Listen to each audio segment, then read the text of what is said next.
Está assim no livro de 1 Samuel, capítulo 1.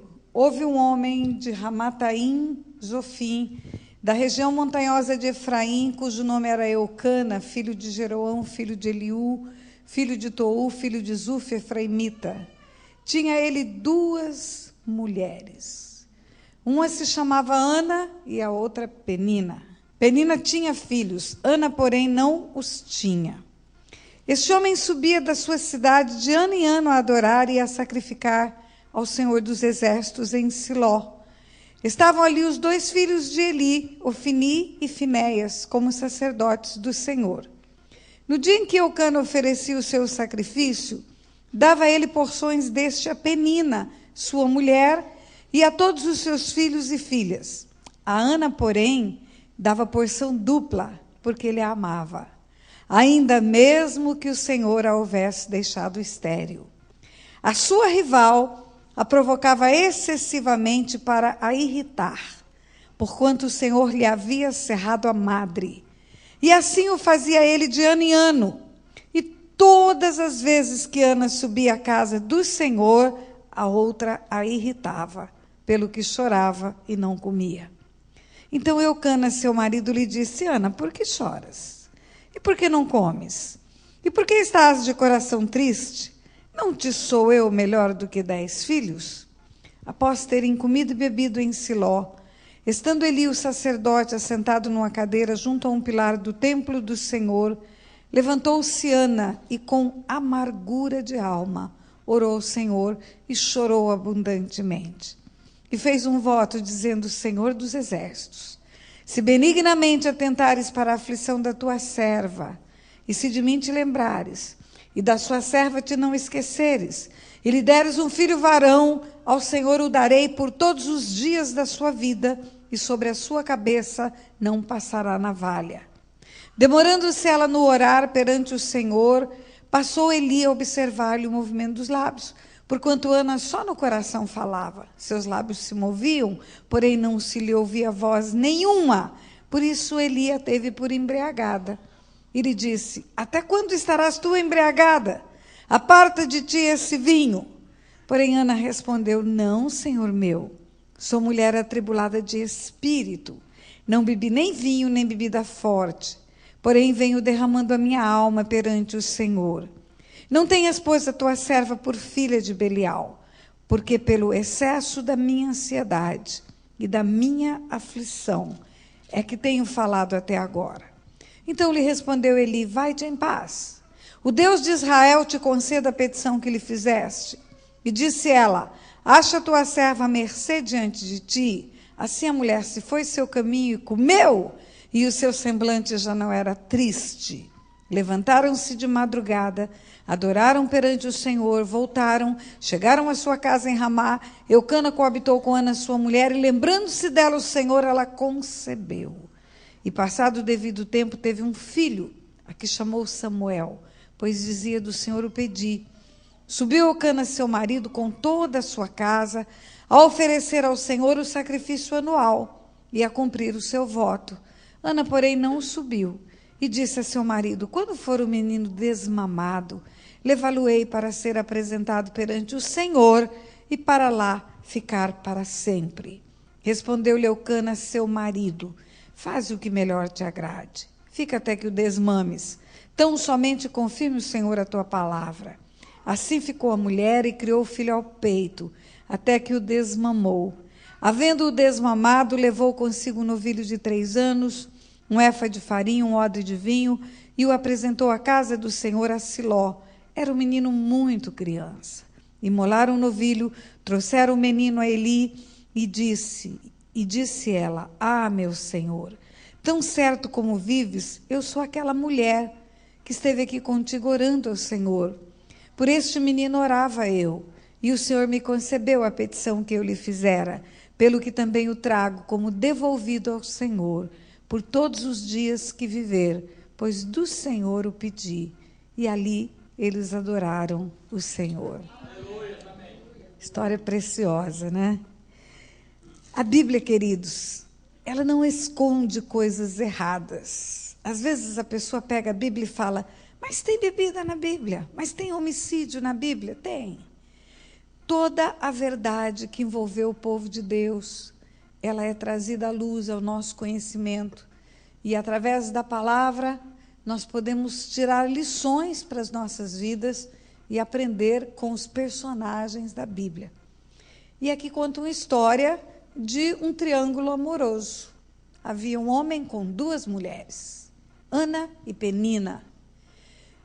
A Bíblia fala que Eucana, que era o marido, amava Ana. Não fala que ele amava Penina. E se a Bíblia diz que ele amava Ana, é porque ele não amava Penina como ele amava Ana. E por que existia Penina, se ele amava Ana? Por que ele tinha outra mulher? Por que havia esse triângulo amoroso? Porque Ana era estéril. A Bíblia diz que o Senhor lhe havia cerrado a madre. Ana não tinha filhos. Imagine, o pastor Otto, ele conta a história da família dele. A mãe dele teve 10 filhos.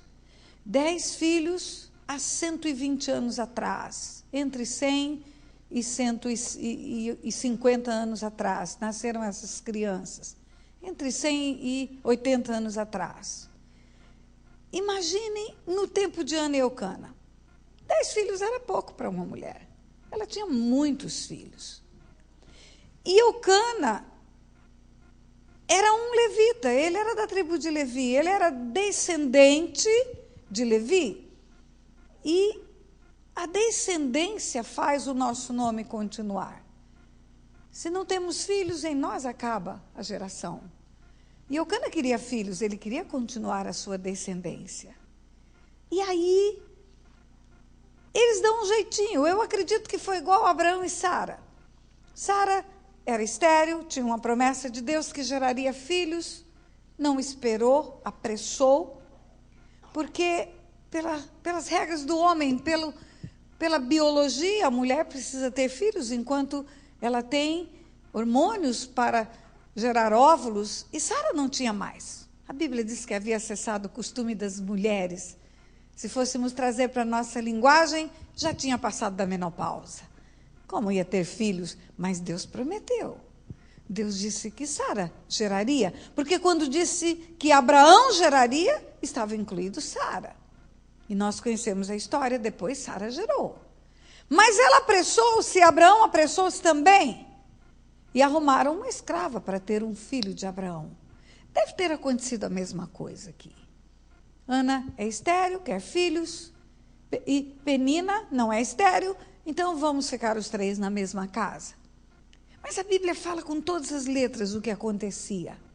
A Bíblia chama Penina de rival. Está escrito aqui, versículo 6. A sua rival a provocava excessivamente para irritar. Ou seja, futucava mesmo. Era uma provocação direcionada para aborrecer Ana.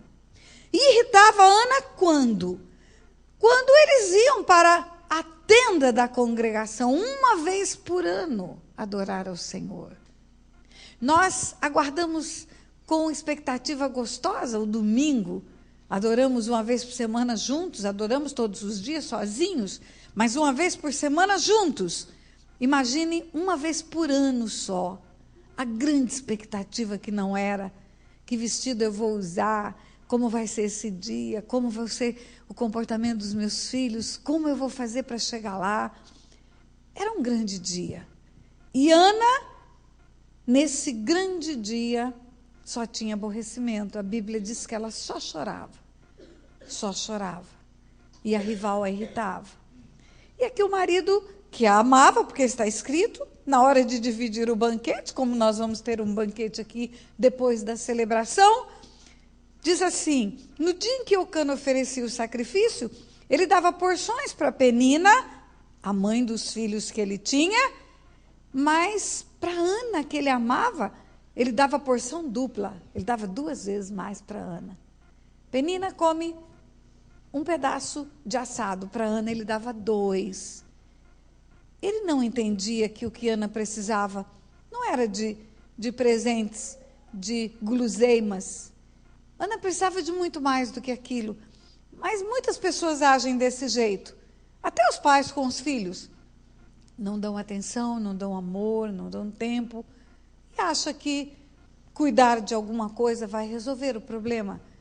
Levar para o médico, ou dar um alimento a mais, ou dar um sapato mais caro, ou um PlayStation, vai fazer com que resolva um problema de um filho, mas às vezes a única coisa que ele quer é conversa, é atenção, é abrir o coração, é colo, é um abraço, é um beijo.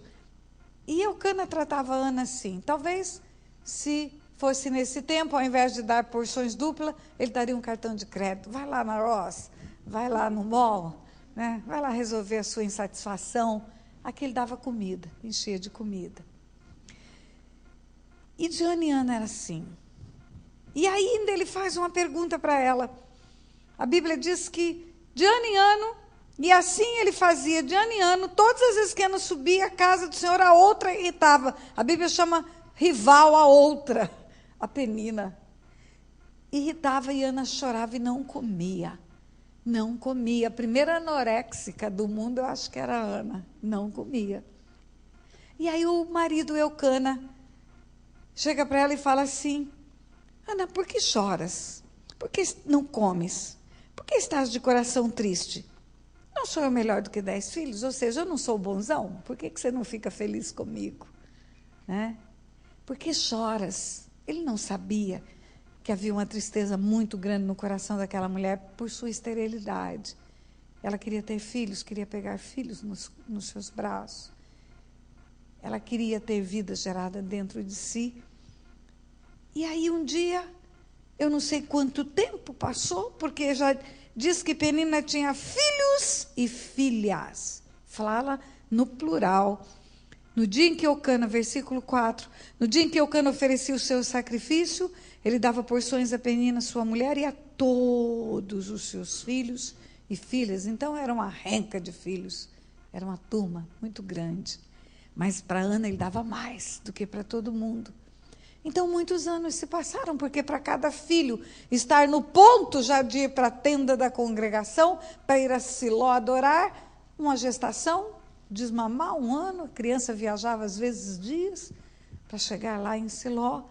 Então vamos imaginar que tinha já 10 anos que Ana chorava, todas as vezes que chegava na tenda da congregação.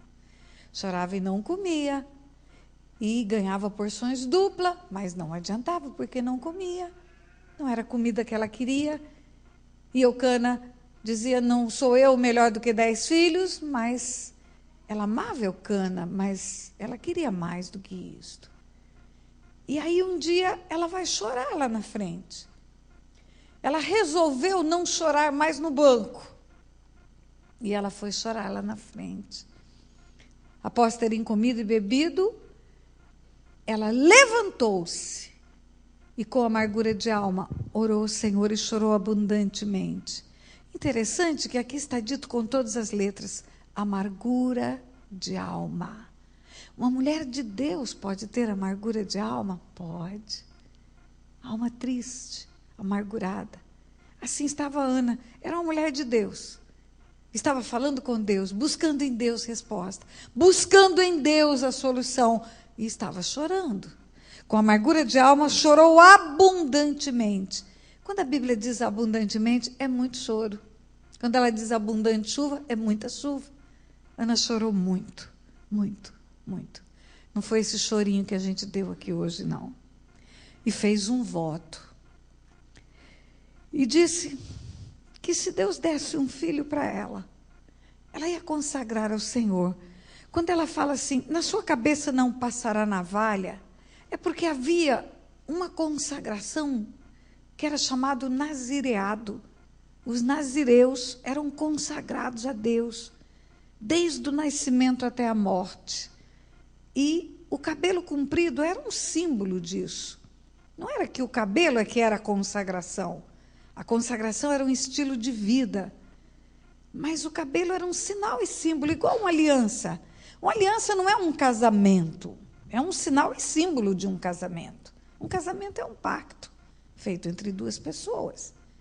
Primeiro um pacto, depois um contrato, depois uma celebração, mas, na verdade, a aliança não é o casamento. A aliança é só um símbolo desse pacto de duas pessoas. O cabelo era assim. Então, quando ela diz, sobre a sua cabeça não passará navalha, ela está dizendo, ele vai ser consagrado ao Senhor por inteiro, do nascimento até a morte. E ela ficou orando ali muito tempo e chorando diante do Senhor. E o sacerdote olhou para aquilo ali e achou estranho, porque essa mulher vinha ano após ano na tenda da congregação e nunca tinha vindo chorar no altar. O que essa mulher está fazendo aqui? E o sacerdote, demorando-se ela a orar, o sacerdote viu ela mexendo com os lábios, não ouvia nada, e ele imaginou que ela estava embriagada. E ele disse, porquanto Ana só no coração falava, seus lábios se moviam, não se lhe ouvia voz nenhuma, ele a teve por embriagada, e lhe disse, até quando estarás tu embriagada? Aparta de ti esse vinho. Nem o sacerdote conseguia ver o olho triste de Ana. Nem o sacerdote podia ter no coração um entendimento, como é que uma mulher que vem, ano após ano, na tenda da congregação, estéril, e a outra cheia de filhos, afrontando ela o tempo todo, como é que o sacerdote não pode imaginar que havia tristeza no coração daquela mulher? Que insensibilidade! Nem o marido, nem o sacerdote, ninguém. Uma vez por ano era dia de festa. No dia de festa, Penina era atroz com Ana. O que não acontecia nos outros 364 dias do ano, na casa, no aconchego do lar. A vida de Ana devia ser muito ruim. E ninguém, nem sacerdote, nem marido, nem ninguém, fazia nada e nem compreendia o que acontecia no coração dela. E ela responde para ele, não, Senhor meu, eu sou mulher atribulada de espírito, eu não bebi vinho, não bebi bebida forte. Venho derramando a minha alma perante o Senhor, mulher atribulada de espírito. Lá atrás ela tinha dito, com amargura de alma, ela chorou muito. E aqui, quando ela responde que não está embriagada, ela diz, sou mulher atribulada. Meu Deus, então uma mulher de Deus pode ser atribulada de espírito? Ah, pode. Pode. A tristeza toma conta.